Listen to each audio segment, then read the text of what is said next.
This episode offers psychosocial education designed to inspire and motivate our listeners. The information provided does not constitute a therapeutic relationship nor a substitute for professional mental health care. If you are experiencing a mental health crisis, call 911, go to your nearest emergency room, or for listeners in the United States, text 988 for the National Suicide and Crisis Lifeline. Warning, this episode contains brain food that will lead to improved emotional and social intelligence.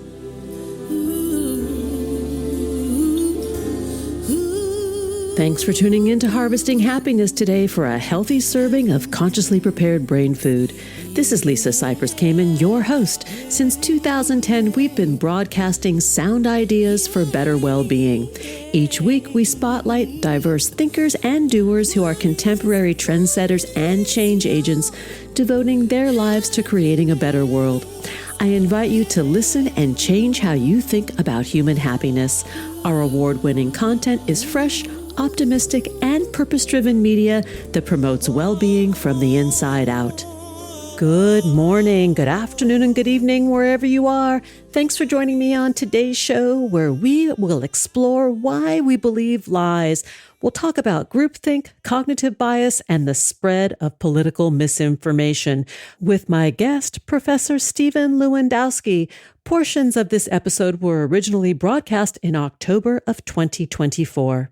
He is a cognitive scientist at the University of Bristol whose main interest is in the pressure points between the architecture of online information technologies and human cognition, and the consequences for democracy that arise from those pressure points.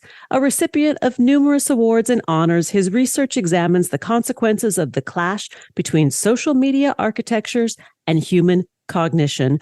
Professor Lewandowsky has published hundreds of scholarly articles, chapters, and books. His research regularly appears in journals such as Nature Human Behavior, Nature Communications, and Psychological Review.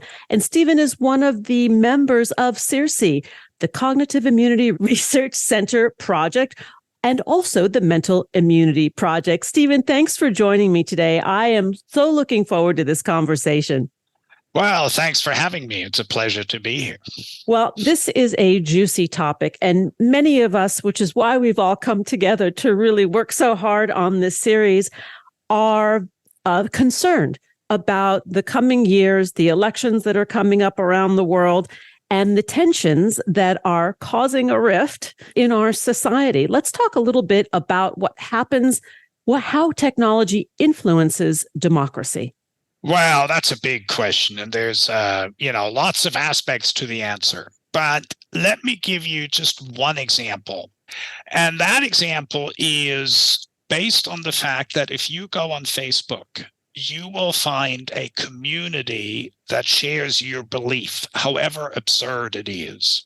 Why? Well, because there are 5 billion people or whatever on Facebook. And so even a tiny minority can hook up. Let me illustrate it with an example. 200 years ago, if you had been the proverbial village idiot in Gloucestershire here in the UK, and you thought the earth was flat, well, no one would have listened to you. Everybody would have dismissed you. You would have never found anybody else in your life who shared that belief. And hence, you probably weren't articulating it very loudly. Now, today, you jump on Facebook with the same belief, and all of a sudden, there's a community, and you can get reinforced in your false belief. And you can say, everybody else is wrong because my friends and I all agree that the earth is flat. And the moment you have that sort of community support and the false perception of a consensus, your opinion becomes entrenched, and it becomes very difficult to update, and it becomes very difficult for you to revise your belief. And that is a unique consequence, I would argue, of the architecture of social media. And so what it does is to connect people, which is a wonderful thing. But in so doing, it is also creating communities that are impenetrable and impervious to evidence about the world. And that, I think, is a consequence we haven't quite come to terms with. I think this is interesting because it defines or describes a little bit the sort of proverbial they They say, who is the they? Indeed. Who is the they that is Yes. after us, or the they that is saying this? It's in that bubble. Precisely. And that, of course, is the bigger issue. Are there filter bubbles on social media? And I think undoubtedly the answer is yes. There are segregated communities. In part, the segregation arises from algorithms that are feeding us our information, but in part it also arises from people's choice. We like being with people who are like us. It's great to be confirmed in your opinion. It's slightly less comfortable to be confronted with people who hold different opinions. So it's a very natural sort of selection process to that we aggregate into these different communities. And talk a little bit more deeply about how it undermines the democratic process, because from what I hear you say, it splinters us off into all of these little fringe groups where we lose track, or our eyes are no longer on the collective prize of a free society. Exactly. And that's precisely the problem. Democracy to function relies on a common knowledge base. We have to, as citizens, we have to agree on certain things before we can even disagree. Right. I mean, we may disagree about the policies regarding, unemployment or health insurance or whatever, but we can only have that disagreement if we at least acknowledge there is such thing as employment and there is such thing as health insurance. But if you have people who say, oh, no, the economy is a hoax, or, health insurance doesn't exist. And let me tell you, you may think that's absurd, but these people do exist. The moment you come to that sort of lack of sharing of just, fundamental facts about life, that is when democracy becomes problematic. And it becomes even more problematic when basic things like elections are being disputed on the basis of disinformation and inaccurate information and lies. That's when it becomes seriously problematic. Well, it's when the lies become alternative facts. Yes, to quote precisely someone who shall remain nameless. Oh, yes, we can pretend to let them remain nameless, but of course we all know who it was and who we're talking about. But you're absolutely right. That is precisely the issue. And so one of the questions that my research has tried to address is, well, how can this be the case? How can alternative facts become, how can they gain currency? And I think one of the answers is that if we look at the architecture of truth or the architecture of honesty, then it turns out that at a very deep level, there are different components of honesty. So, for example, if I honestly tell you the earth is round, then, I told you something that's true. Hence, I'm honest. But here's the thing. If I honestly tell you how I feel about the world, and I sincerely express to you my belief that the earth is flat, well, I'm also kind of honest in a sense, because I didn't lie to you. I told you what my feelings are, And so all of a sudden, we have to recognize that there are these two components of accuracy, of honesty, and of truth. One based on evidence and the other one based on authentic expression of belief. Right. So, and that is, I think, where the problem lies. And we have a paper actually coming out on Monday that show that these two components exist in the political speech among American politicians. And we call one aspect belief speaking and the other aspect fact speaking. And they're distinct aspects of honesty. And it turns out that among Republicans, at least, the more they engage in belief speaking, the more likely they are to accompany that belief speaking with inaccurate information. This is very interesting because it gets into the psychology of belief, Indeed. right? Indeed. And when we talk about psychology in the traditional sense, not as it ties to politics, when we talk about how we are wired, right? What we think and what we feel are disconnected from fact often. They're not the same thing. Indeed, they can be. They can be, and if you look at the data, one of the fascinating things about recent American politics is that while Donald Trump was president, according to fact checkers, he made something like 30,000 false or misleading claims. Right. Yes. Now, that's kind of like a staggering number, if you think about it, and unprecedented in the history of liberal democracies. By the same token, at the same time, 3/4 of Republicans considered him to be honest. And that, to me, is a striking paradox. How can that be, that somebody who is so inaccurate and says so many things that are clearly false, that are just absurdly false, right? How can he be considered honest? And I think this idea that part of honesty is not about the world, but about whether the person is authentic in expressing their belief. The recognition that that is a component of honesty, I think, explains why demagogues such as Donald Trump, but also, here in the UK, we've had another dude with a hairdo that wasn't, they all have hairdos. I don't know what it is about it, but he had an equally estranged relationship to the truth, but didn't pay a price for that. People loved him, for a while. And we have the same in, Brazil. We have populist leaders around the world that are lying, let's face it, but people think they're honest.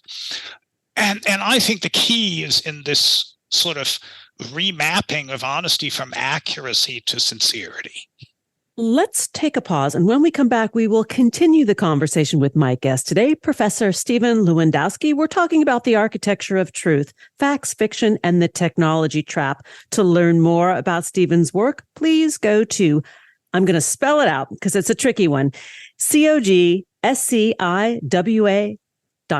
Once again, that's COGSCIWA.com. And you can find Stephan on Twitter at STWorg, WORG. We'll be right back.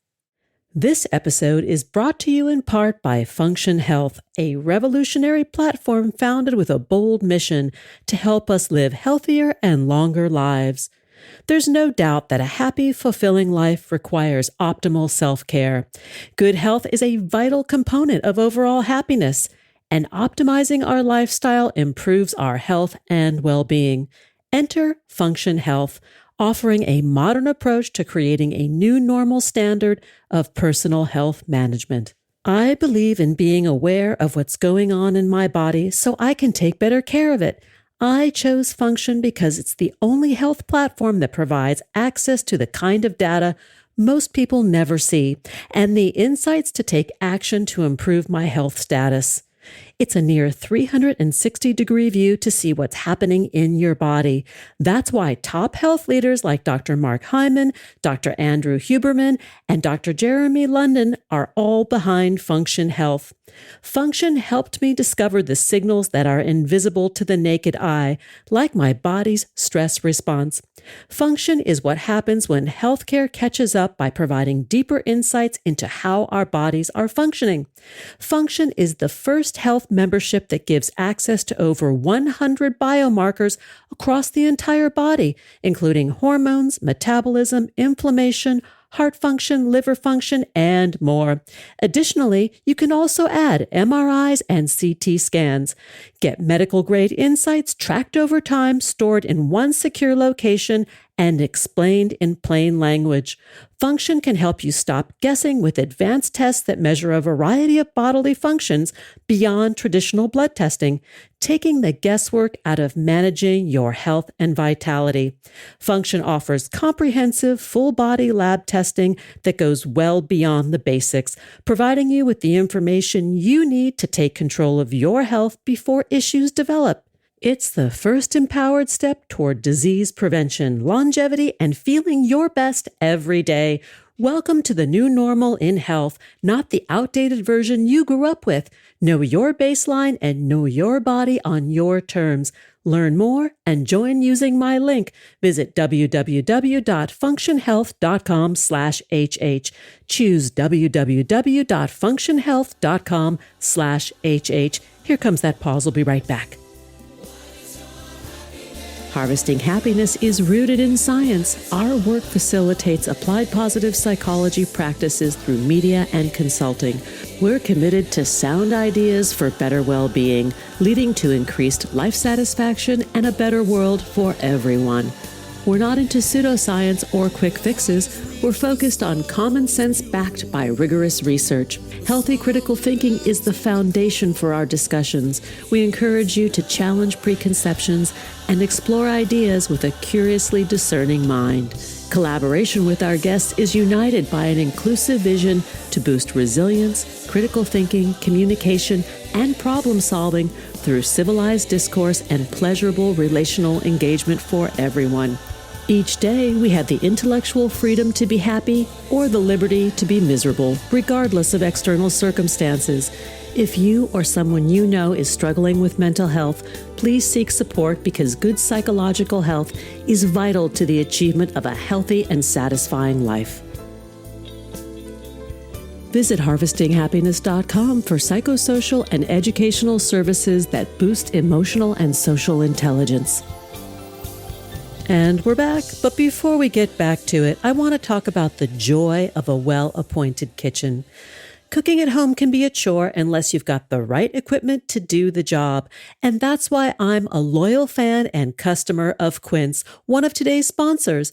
I am loving my new set of stainless steel pots and pans, which makes cooking joyful even in the summer heat, whether I'm simmering sauce or scrambling eggs. I'm thrilled that Quince has expanded its offerings from apparel to include goods for the home. Find everything you need to upgrade your kitchen, from 5-ply stainless steel and nonstick frying pans to top-quality knives, sophisticated flatware, and European linen napkins for your table. The best part? Like Quince's clothing, their home goods are priced 50 to 80% less than similar brands. Quince partners with top artisans, eliminating the cost of the middleman. This means big savings for us. Quince only uses premium materials, fabrics, and finishes, working with factories that employ safe, ethical, and responsible manufacturing practices. Life can be stressful, so why not reduce chaos in your kitchen and create calm in your home? And Quince makes that easy with simple, well-designed products that bring a sense of peace and balance to my house, all without breaking the bank. Not only does Quince deliver on style, quality, and price, my new stainless cookware outperforms other high-end brands without overspending. From quick dinners to slow simmers, Quince has the cookware to make it all better. Go to quince.com/HHpod for free shipping on your order and 365-day returns. That's QUINCE.com/HHpod to get free shipping and 365-day returns. Quince.com/HHpod. Now let's get back to it. And we're back continuing the conversation with Professor Stephan Lewandowsky. We're talking about why we believe lies, groupthink, cognitive bias, and the spread of political misinformation. Let's return to the conversation. So, Stephan, we were talking about politics around the world and the impact of belief as it is inserted into the political conversation and how that's able to win the hearts and minds of people and how dangerous it is, actually.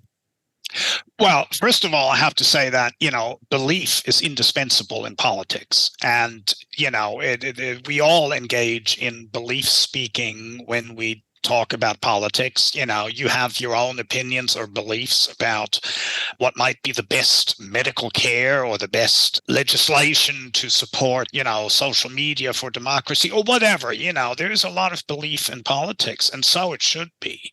So the problem isn't the expression of belief per se. The problem arises when expressing a belief takes precedence over the evidence showing it to be false. That is, I think, the problem. So if I express the belief that the Earth is flat, maybe that's a silly thing to do, but nonetheless, I can do that. There are plenty of them out there. Well, yeah, a certain number, indeed. But the problem really arises if I'm then being confronted with the evidence that without any doubt establishes the Earth to be round, and I persist in my belief, and I take my belief ahead of the evidence. That is when you run into a problem in politics. That, I think, is when democracy is crumbling, because if you claim, to pick a not so hypothetical example, oh, the election was stolen from me, even though there's zero evidence for that, and on the contrary, tons of evidence against that proposition. If you then continue to make that claim, that is when things become problematic. Well, I think also the issue becomes the media, right? The layer between fact and fiction, and how the media constructs or reconstructs the truth because it's serving its purpose, which is to sell advertising. Well, yes, and we had some recent very, interesting examples of various different ways in which the media do that. I'm now thinking of Fox News that, a few months ago paid out, a $750 million to settle a lawsuit against it by a voting machine manufacturer. And the reason they did it is because during discovery, it became apparent that they internally knew full well that there was nothing to this nonsense about the election being stolen. But to make money, they pretended that there was evidence, and they were building up and supporting this conspiracy theory. Ultimately led to a violent insurrection on January 6th. So this is not trivial stuff. This is really important. And in this particular instance, we have one media organization that just simply lied about it to make money. And, that's pretty concerning. But it doesn't even have to be that extreme. There are other ways in which the media can create a problem. And that is if they insist on balance and symmetry when there is none. Now, Journalism 101 teaches people you got to present both sides of the story and the readers make up their mind. Great. That's fine if there are two competing opinions that are equally supported by evidence, which can happen very easily. But that breaks down and becomes very damaging when there's a clear asymmetry where one side has all the evidence and the other side is for political reasons trying to deny that. I'm now thinking, for example, of climate change, where the scientific position is utterly clear and unambiguous and undisputed, and that is that there is climate change and it's driven by human carbon emissions, and the other side is just paid propaganda for the most part, but nothing else. And then we get to vaccinations, where we have a similar conflict between the science on the one hand and people who are opposed to vaccinations and invent falsehoods, quite frankly, on the other. And that's where the media have great difficulty identifying those situations and differentiating them from others where the balance is actually appropriate.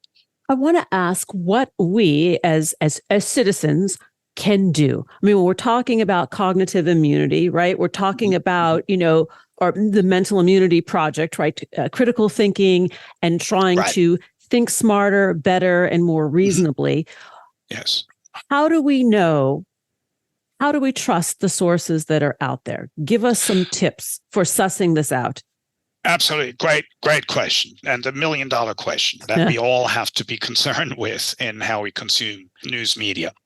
First of all, you can look at the argumentation of the people involved in a debate. So, for example, we've known for 2,000 years, going back to some old Greek dudes, that if you're incoherent in your argument, that then you're wrong, okay? You cannot be incoherent and be right.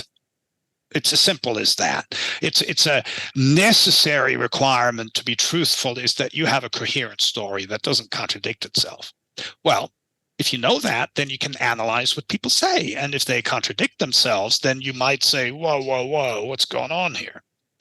Let me give you one example from climate denial. This is just one of hundreds of examples of incoherent speech.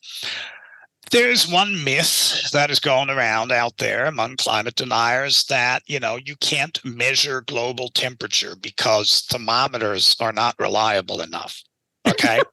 Well, I actually had not heard that one. That's a good new one. Oh, no. Oh, it's out there. Believe me, they're claiming that the thermometers are just, hopeless and they're being measured at the wrong time of day or whatever, some complete clownish sort of argument.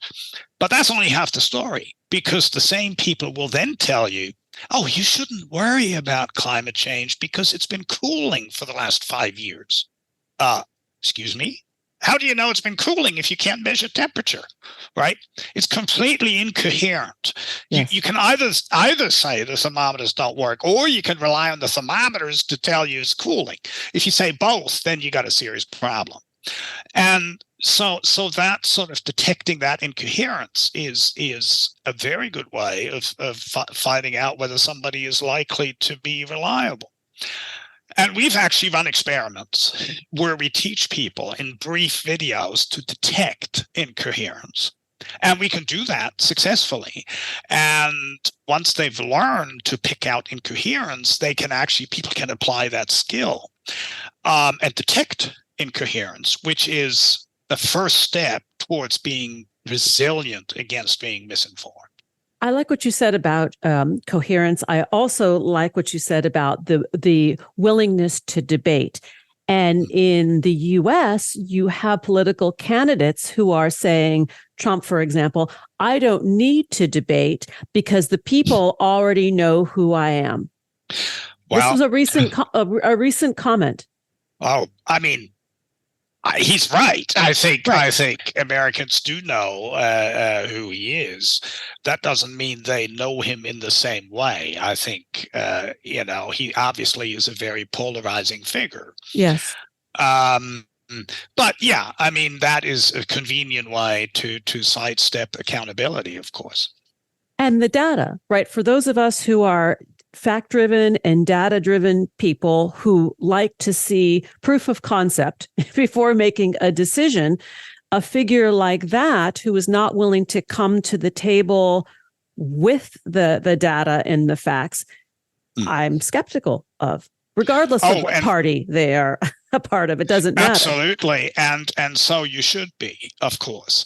But unfortunately, it's a little more complicated because pseudoscientists pretend that they have data and that they have findings. Let's again go to climate denial. The guy who tells you that it's been cooling for 5 years, he will insist on that being true and data, and he'll say, oh, you see, the climate scientists are all ideologues because they're not agreeing with me that it's been cooling for 5 years. So then it becomes complicated. How do you tell the difference there?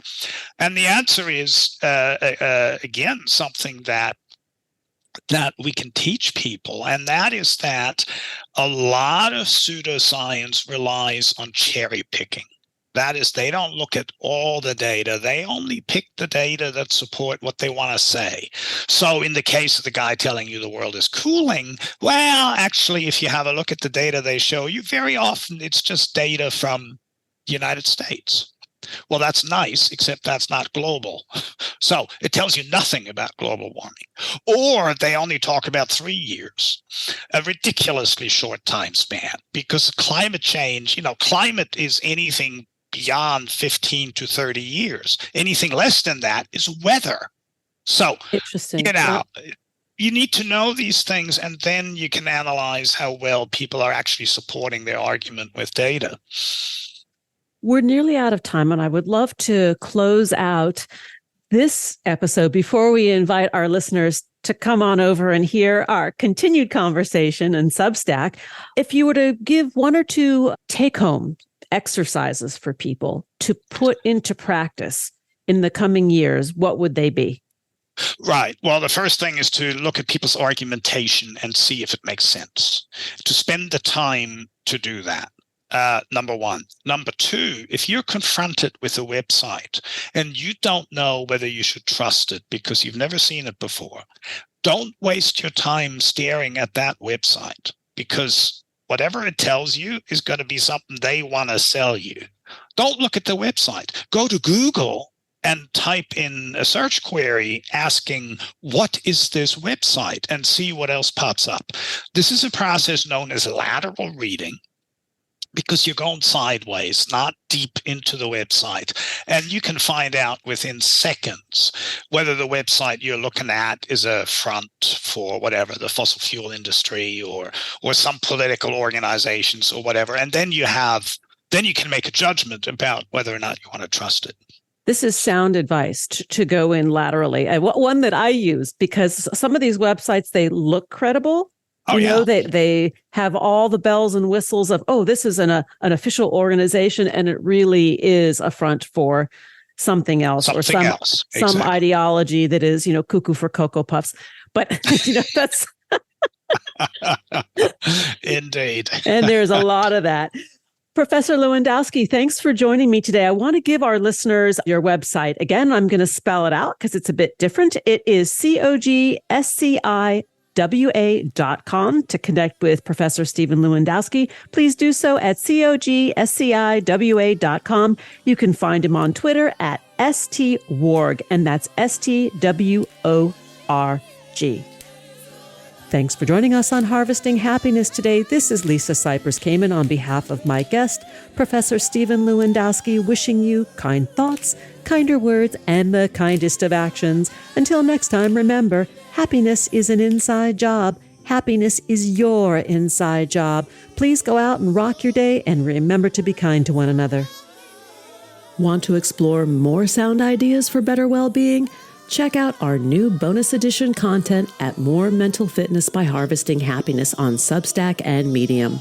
Subscribe, listen, and share hundreds of downloadable episodes wherever you get your podcasts. Connect with and follow us on most social media channels. To learn more about lifestyle management and mental fitness consulting services, please visit harvestinghappiness.com. Harvesting Happiness and More Mental Fitness are produced by Lisa Cypers Kamen, Andrea Mengele, Robin Boyd, Andrea Daly, and the excellent team at Podfly Productions, including Eric Begay, Kimberly Beck, and Alec Guess, in collaboration with TogiNet Radio, KBUU, RadioMalibu.net, and is available on PRX, the Public Radio Exchange.